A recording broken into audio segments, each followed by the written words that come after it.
TikTok, is it rotting the brain or changing the game? Find out here on Issues and Insights.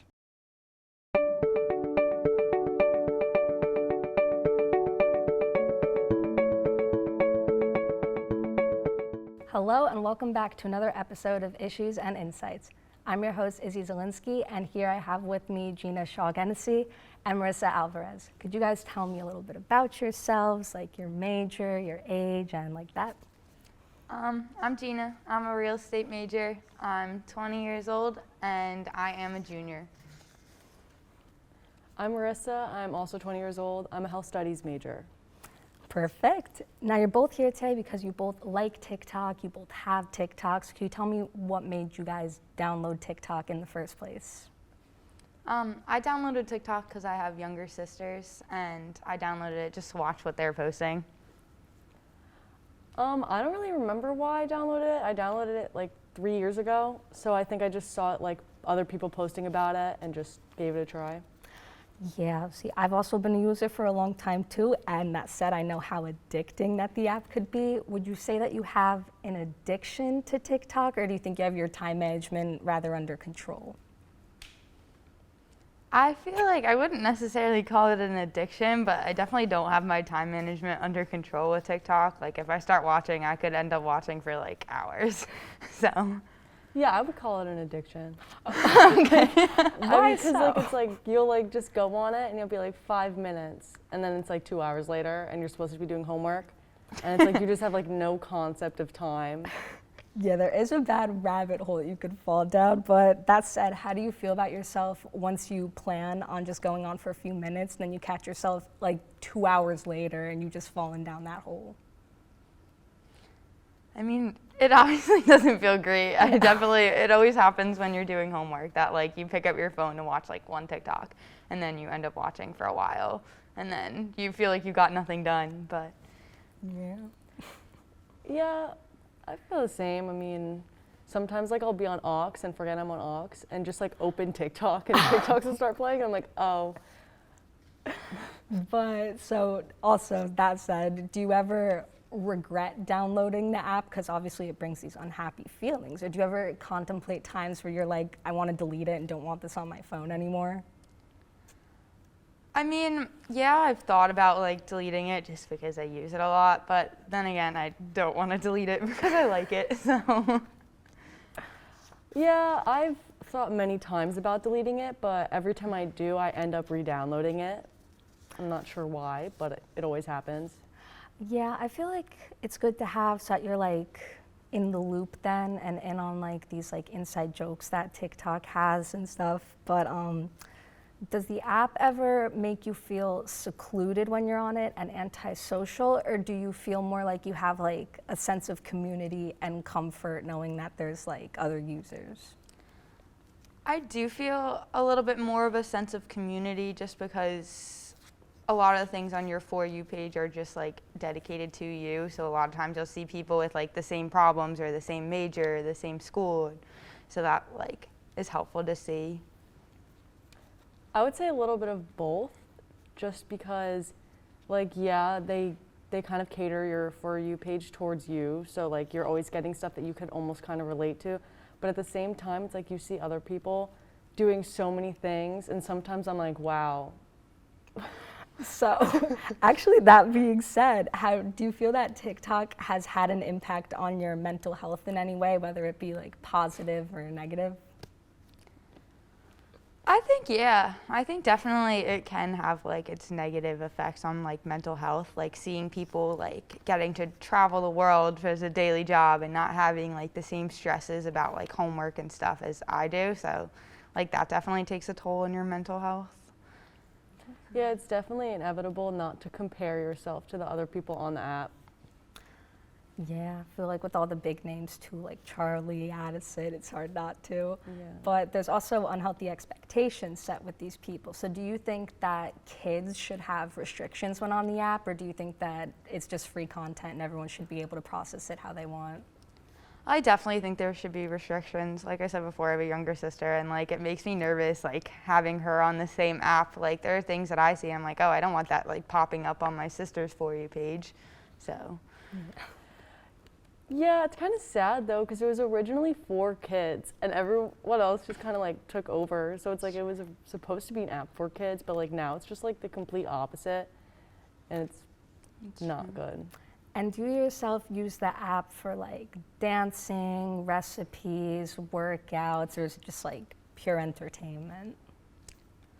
I use it for definitely all of the above. Definitely all of the above. It's helpful to have like different accounts that show like recipes or like fitness influencers to follow. So that's like helpful, but it's mostly for entertainment. That stuff just kind of pops up. Do you have any favorite recipes? Favorite recipes? Yeah. That I learned from TikTok? Definitely not, but the one Trader Joe's girl that you showed me actually is very helpful, that she shows different recipes with stuff she finds at Trader Joe's. So definitely started watching those more. Emily Mariko? No. Oh, she's the salmon. That's the salmon girl. Okay. But yeah, what do you use TikTok for? Entertainment, sometimes recipes. I feel like when I first got TikTok, I would use it to like learn dances, but not anymore. And you said you were a fan of the salmon bowl. Yes. Great. So actually, that said, we're going to be taking a quick break, but we'll come right back with some more issues and insights right after this. When you adopt a shelter pet, you discover their unique mix of all kinds of traits. Where'd Wiley go? Where's Wiley? Ah, there she is. Paw? Do you remember being an ancient wolf? Do you ever feel the call of the wild? You're a renegade cop, and I'm a con woman with nothing to prove. But together, we could really solve this murder. They're a little bit of a lot of things, but all of them are pure love.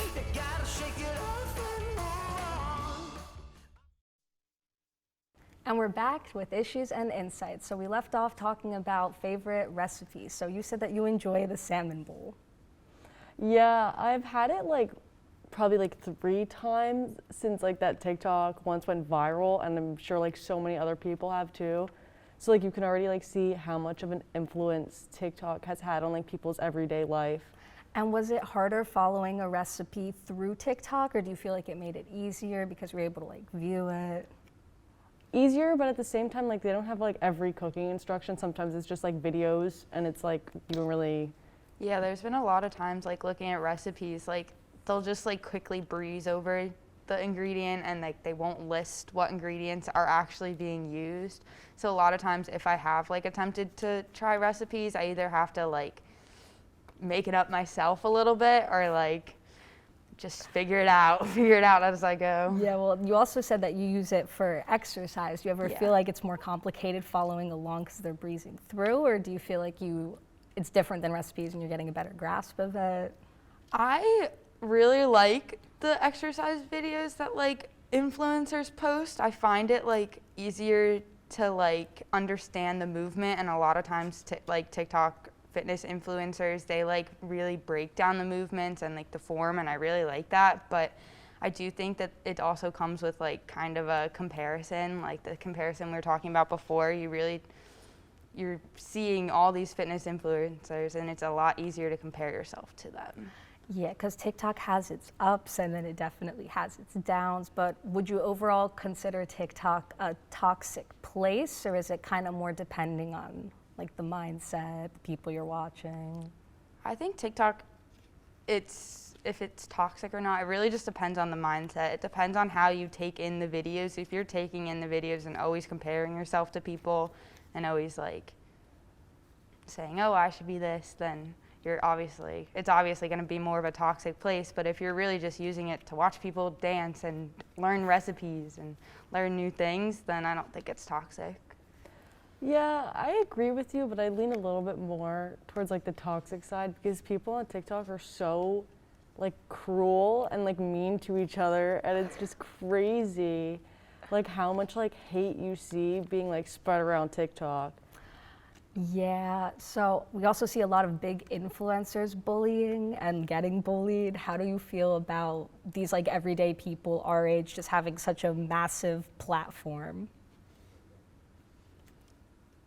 I think that is just, I think it's just like too much. I don't know. I think that like scrolling through TikTok comments you will always see negative comments, even on like the best of posts. Like all the comments are great. You'll always find that one comment that's like super negative and it'll bring you down. And I think that like people our age having TikTok, you know, bullying happens in like high school regularly.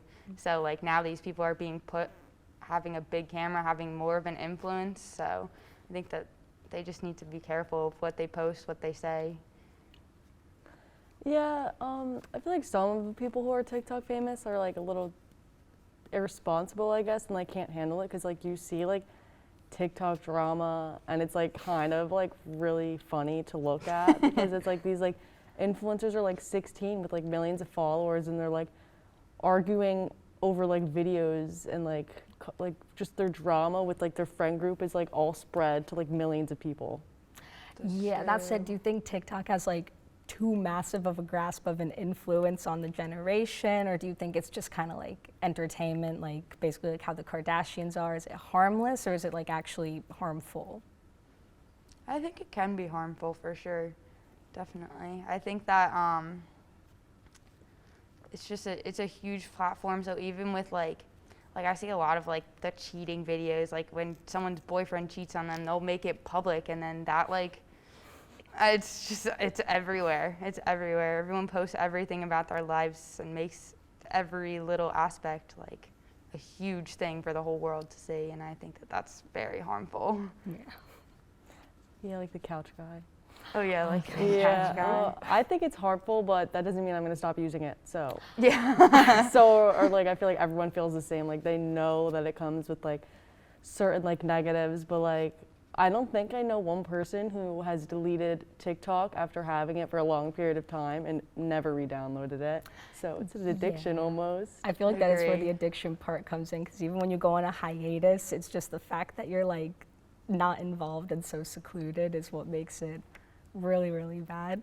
But so with these influencers and stuff, TikTok also has the option of making basically anybody famous, anybody blow up. Do you think that the people who blow up are well deserved, or do you think it's like a lucky shot, like how Charlie blew up on accident and became really big? Do you think she deserved it, or? Honestly, I think most of the influencers are just kind of like on accident. A lot of them are just people that like younger kids are like, oh, they're cute, they're attractive, I want to follow them, and then that's how like they blew up. Even if they do have like Charlie, she can dance, but like that's not even like the main reason that like made her famous. Like I feel like there are people more deserving of the fame. Well, that's actually all the time that we have for today. Thank you both so much again for being here. My name is Izzy Zielinski, and this has been Issues and Insights.